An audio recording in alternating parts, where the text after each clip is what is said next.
পবিত্র জুমার দিন, জুমার পরে জুমার নামাজ শেষে আমরা এখানে কবর জিয়ারত করতে এসেছিলাম।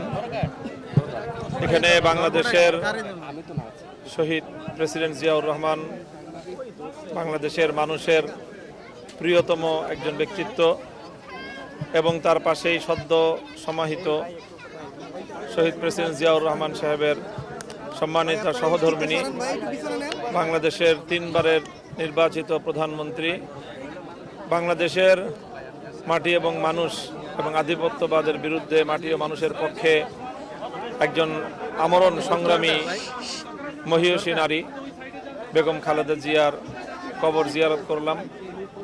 এখানে কিছু নেক আমল করে সূরা ফাতিহা সহ আরও কিছু কোরআন তেলাওয়াত করে তাদের রুহের মাগফিরাতের জন্য দোয়া করেছি। আল্লাহ যেন তাদের জীবনের গুনাহ খাতা মাফ করে তাদেরকে জান্নাত নসিব করেন। ভুল ত্রুটি যা হয়েছে মানুষ হিসেবে সেগুলো যেন আল্লাহ মার্জনা করেন।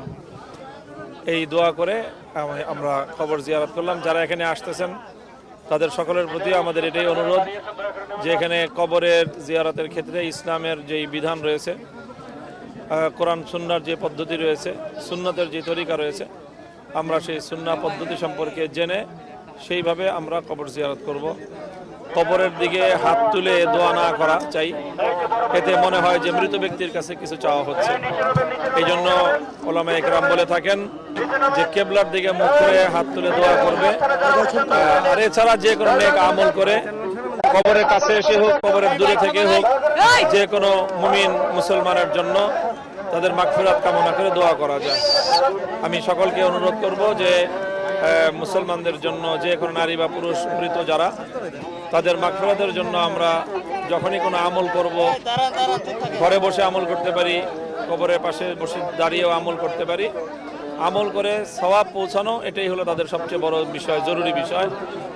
মৃত্যুর পরে মানুষের আর কোনো চাহিদা থাকে না।